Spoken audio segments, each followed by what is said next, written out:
Hello guys, welcome back to Sirappu media 2.0. இன்னைக்கான முதல் promo வந்து ரிலீஸ் ஆயிருக்கு. கண்டிப்பா எல்லாருமே ஈகரா வெயிட் பண்ணிருப்பீங்க. ஏன்னா நேத்துக்கு எபிசோட் வந்து அந்த மாதிரி ஒரு எபிசோட். ஏன்னா கேட்கறதுக்கு ஏகப்பட்ட கேள்விகள் இருந்தோம். அந்த கேள்விகள்லாம் விட்டுட்டு குப்பியை ஏன் பொறுக்கல, ஏன் வந்து அதை கேட்கல அப்படின்னு சொல்லிட்டு வினோத் அவர்களை மட்டுமே டார்கெட் பண்ற மாதிரி சில கேள்விகளை வந்து பாத்தீங்க அப்படின்னா விஜய் சேதுபதி அவர்கள் வந்து எழுப்பியிருப்பாப்ல. ஸோ அப்பயே வந்து புரிஞ்சு போச்சு இன்னைக்கான எபிசோட் அவ்வளவுதான் அப்படிங்கிற மாதிரி. சாண்ட்ராவை அடிச்சு பொழக்கிற வரைக்கும் நல்லா இருந்திருந்தது. பட் அதுக்கப்புறம் வந்து ஏதாவது நடந்துச்சு அப்படின்னு கேட்டீங்கன்னா எதுவுமே பெருசா வந்து நடக்கல. திவ்யாவுடைய பிரச்சனையை பத்தி அட்ரஸ் பண்றாங்க. அதுக்கப்புறம் இன்னொரு பக்கம் வந்து கமருதனுடைய பிரச்சனையை பத்தி அட்ரஸ் பண்றாங்க. கமருதன் எப்படி வந்து பார்வதி கிட்ட இருந்து விலகி இருக்கணும் அப்படின்றத பத்தி வந்து அட்ரஸ் பண்றாங்க. சோ இந்த மாதிரி நம்ம சற்றும் எதிர்பாராத சில விஷயங்கள் வந்து பாத்தீங்கன்னா அட்ரஸ் செய்யப்பட்டிருந்தது.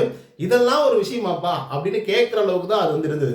பட் இன்னைக்கான முதல் ப்ரோமோல வந்து பாத்தீங்க அப்படின்னா செம்ம ஃபன்னாவும் சூப்பரான ஒரு டாஸ்க் வந்து கொடுத்துருக்காங்க. அதாவது கூடிய விரைவில், அதாவது நெக்ஸ்ட் வீக்ல வந்து பாத்தீங்கன்னா ஃப்ரீசிங் டாஸ்க் வந்து நடக்க போகுது இல்லையா? அந்த ஃப்ரீசிங் டாஸ்க்ல எல்லா ஃபேமிலியோட ஆட்கள் வந்து பாத்தீங்க அப்படின்னா வந்து பார்த்துட்டு போவாங்க, எல்லாம் ரசிச்சுட்டு போவாங்க, இல்ல அவங்க செய்யக்கூடிய தவறுகளை வந்து பாத்தீங்க அப்படின்னா சொல்லிட்டு போவாங்க. அண்ட் ஒன் மோர் திங் என்னன்னா, கோவப்பட்டோம் அப்படின்னாலே கோவப்பட ஆரம்பிச்சிருவாங்க. ஸோ அதனால இன்னைக்கு சூப்பரா ஒரு டாஸ்க் வந்து செட் பண்ணியிருக்காங்க. அதாவது ப்ரீசிங் டாஸ்க், ஃபேமிலி டாஸ்க். ஃபேமிலியில் இருக்கக்கூடிய ஆட்கள்லாம் வர போறாங்க. சில பேர் செம்ம சந்தோஷமா வந்திருப்பீங்க. ஆனா பல பேர் வந்து பயங்கர கான்ல வந்து இருப்பீங்க. ஐயோ ப்ரீசிங் டாஸ்கா, எங்க ஃபேமிலி இப்படி எல்லாம் வந்துட்டாங்க அப்படின்னா என்ன நடக்கும்னே தெரியாதே அப்படின்ற மாதிரி எல்லாம் யோசிப்பாங்க.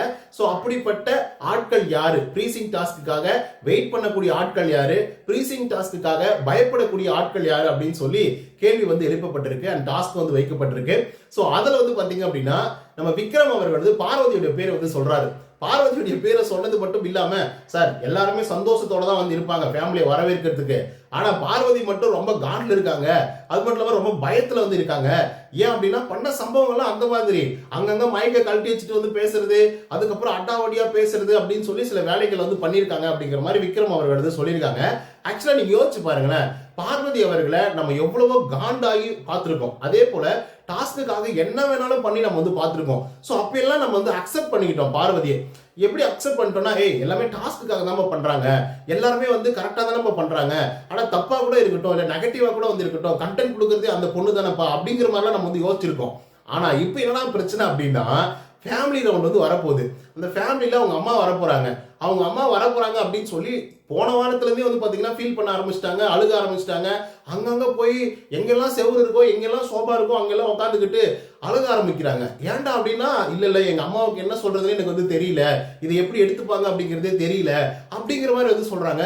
அதெல்லாம் பார்க்கும்போது நமக்கே வந்து எப்படி இருக்கு அப்படின்னா, பண்ற வேலையெல்லாம் பண்ணிட்டு கடைசியா வந்து இப்படி நல்ல மாதிரி ஒரு வேஷத்தை வந்து போடுற பாத்தியா அப்படிங்கிற மாதிரி வந்து இருக்கு. ஸோ எல்லாருமே மோஸ்ட்லி வந்து பார்வதி தான் டார்கெட் பண்றாங்க. ஏன்னா லாஸ்ட் வீக்ல வந்து அவங்க ஸ்ட்ராங்கா இல்ல, ரொம்ப வீக்கரா வந்து இருக்காங்க. ஃபேமிலிக்காக வந்து பயங்கரமா வந்து யோசிக்க ஆரம்பிச்சிட்டாங்க. ஃபேமிலி வந்தா என்ன நடக்குமோ அப்படிங்கிற மாதிரி வந்து யோசிக்க ஆரம்பிச்சிட்டாங்க அப்படின்றது எல்லாருக்குமே தெரிஞ்சிருச்சு பரவலா. ஏன்னா அந்த மாதிரி வந்து அழுதுட்டே வந்திருந்தாங்க. ஸோ அதன் காரணமாக எல்லாருமே வந்து பார்வதியை தான் டார்கெட் பண்றாங்க. அது கரெக்டா அப்படின்னு கேட்டீங்கன்னா கண்டிப்பாக கரெக்ட் தான்.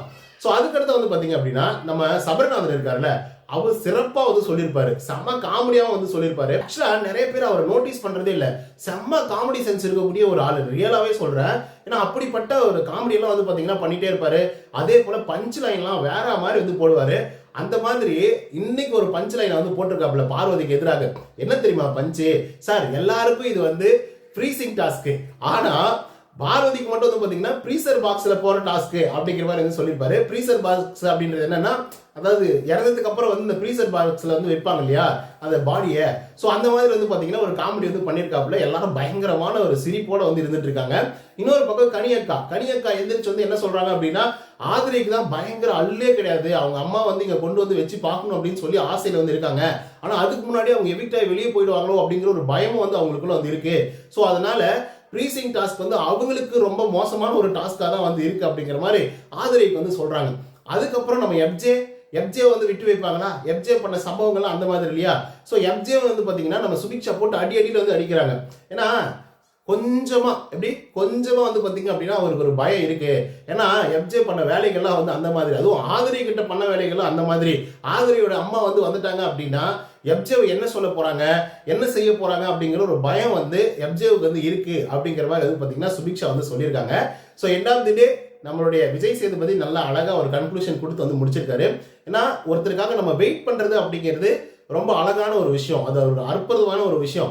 ஸோ அந்த ஒரு விஷயத்தை வந்து நீங்கள் பண்ணிட்டு இருக்கீங்க. கொஞ்சம் ஈகராக வெயிட் பண்ணுங்க. கண்டிப்பாக இந்த வாரத்தில் உங்களுடைய ஃபேமிலிஸ் எல்லாம் வந்துருவாங்க. ஸோ அதனால என்ஜாய் பண்ணுங்க அப்படின்ற மாதிரி சொல்லி முடிச்சிருக்காரு. பட் ஆதிரி அவர்களும் எஃப்ஜே அவர்களும் ஒன்னா ஜோடியாக வீட்டாய் வெளியே போறதா ரொம்ப வருத்தமா வந்திருக்கு. ஏன்னா ரீசெண்ட் டைம்ல தான் வந்து எஃப்ஜே அவர்கள் வந்து தன்னுடைய கேமை வந்து அடுத்தடுத்த கட்டத்துக்கு வந்து கொண்டு போயிருந்தாரு. ஆக்சுவலா வியானா அப்படிங்கிற ஒரு பொண்ணை எக்ஸ்போஸ் பண்ணதே அந்த ஆள் தான். அதே போல பார்வதியை பல இடங்கள்ல போட்டு பலார்னு வந்து அரைஞ்சது வந்து யாரா அப்படின்னா எஃப்ஜே தான். ஏன்னா ரூத்லெஸ்ஸா பண்ணுவான். மற்றவங்க யோசிப்பாங்க, இதை பேசலாமா, இதை வந்து நம்ம கேட்கலாமா அப்படின்னு சொல்லி யோசிப்பாங்க. பட் எஃப்ஜே அப்படி வந்து கிடையவே கிடையாது. அப்படி ரூத்லெஸ்ஸா வந்து பாத்தீங்கன்னா எக்ஸ்போஸ் பண்ணுவான், ரூத்லெஸ்ஸா வந்து பேசுவான். ஸோ அப்படிப்பட்ட ஒரு ஆளு. இப்போ லாஸ்ட் வீக்ல கூட வந்து பாத்தீங்கன்னா விக்ரம் வந்து எக்ஸ்போஸ் பண்ண ஆரம்பிச்சிட்டாரு. ஏன்னா அவர் கேப்டன்சி டாஸ்க் வந்து பயங்கர அக்ரெசிவா வந்து விளையாடிப்பாரு. அதை பார்க்கும்போது எஃப்ஜேக்கு செம காண்டா இருக்கும். என்னடா இவன் நல்ல வேஷம் போட்டு போட்டு வந்து இப்படி இந்த மாதிரி எமோஷனலா கேம் விளையாடக்கூடாது அப்படி இப்படிலாம் வந்து சொல்லிட்டு கடைசி இவனே இவ்வளவு அக்ரெசிவா வந்து பிளே பண்ணிட்டு இருக்கானே, எப்படிடா இவனால முடியுது அப்படின்னு சொல்லி ஒரு கேள்வி வந்து எழுப்பியிருப்பாரு. அந்த கேள்வியால விக்ரம் முழுக்க உடஞ்சி எல்லாருக்கிட்டையும் போய் சாரி இப்படி சாரியே வந்து கேட்க ஆரம்பிச்சிருப்பாங்க. ஸோ அப்படிப்பட்ட வேலைகள் வந்து பாத்தீங்கன்னா எஃப்ஜே பண்ணிருப்பாப்ல. ஸோ அந்த ஆள் போனது எனக்கு ரொம்ப வருத்தம். ஏன்னா இன்னும் ஒரு 2 வாரம் இருந்ததுனால வச்சுக்கோங்களேன், விக்ரமையும் பயங்கரமா எக்ஸ்போஸ் பண்ணிருப்பாங்க. இன்னும் எத்தனை பேரை வந்து எக்ஸ்போஸ் பண்ணிருப்பாங்க அப்படிங்கிறது தெரியவே இல்லை. அரோராவையும் பயங்கரமா எக்ஸ்போஸ் பண்ணிருப்பாரு. அரோரா வந்து இன்னைக்கு வந்து உட்காந்துக்கிட்டு கியூன் மாதிரி வந்து பாத்தீங்கன்னா உட்காந்துட்டு ஜாலியா ஃபன் பண்ணிக்கிட்டு எல்லா பாயிண்ட்டும் கரெக்டா பேசுறாங்க, நல்லா தானே அந்த பொண்ணு கேம் விளையாடுது அப்படின்ற மாதிரி நம்ம வந்து யோசிக்கலாம். பட் ஆரம்பத்துல இருந்து அவங்க என்ன பண்ணாங்க அப்படிங்கிறது ஒரு பெரிய கேள்விக்குறி வந்து இருக்குல்ல. ஸோ அந்த ஆரம்ப காலகட்டத்தில இருந்து ஃபர்ஸ்ட் 5 வீக்ஸ் வந்து பாத்தீங்க அப்படின்னா துஷாருடைய மொத்த கேம் பிளேவும் உடைச்சதே வந்து அவங்க தான். ஓகேவா, இன்னைக்கு நம்ம வந்து கமருதனை பத்தியும் பார்வதியை பத்தியும் அவங்க வந்து மைக் போடாம வந்து பேசிட்டு இருக்காங்க, அப்படி சுத்துறாங்க இப்படி சுத்துறாங்க அப்படிங்கிற மாதிரி நம்ம பேசிட்டு இருக்கோம். ஆனா அவங்க அதுக்கு ஏற்ற மாதிரி தான் பண்ணிட்டு இருக்காங்க. பட் இதுக்கெல்லாம் விதை போட்டது யாரா அப்படின்னா அரோராவும் துஷாரும் தான். ஓகேவா, ஸோ அந்த சில விஷயத்தை வந்து நம்ம மறந்துட்டோம். ஆனா துஷார் வந்து இந்த ஃபேமிலி டாஸ்க்கு அப்புறம் உள்ளர வந்து வருவாப்ல. அதாவது எக்ஸ் கண்டெஸ்டன்ட் எல்லாருமே வந்து பாத்தீங்கன்னா இந்த சீசனுக்குள்ள வந்து வருவாங்க. அது வீக் 13ல வந்து வருவாங்க. அப்போ வந்து ஒரு பயங்கரமான ஒரு விஷயம் வந்து நடக்க போகுது. ஸோ அப்போ வந்து வேற மாதிரி சம்பவங்கள்லாம் நடக்கும். கண்டிப்பா அதுக்காக நான் வெயிட் பண்ணிட்டு இருக்கேன்.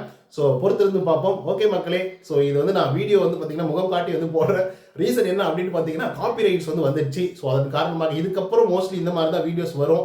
ஸோ நீங்கள் சப்போர்ட் பண்ணுவீங்களா பண்ண மாட்டேங்கிறீங்களா அப்படின்றத கமெண்ட்ஸ் வந்து பதிவு பண்ணுங்க. இந்த வீடியோ உங்களுக்கு வந்து பிடிச்சிருக்கும்னு நான் நினைக்கிறேன். இந்த வீடியோ பிடிச்சிருந்தா லைக் அண்ட் சப்ஸ்கிரைப் பண்ண மறந்துடாதீங்க. இன்னொரு தவிர சரி, பாய் ஃப்ரம் உதய். நன்றி, வணக்கம்.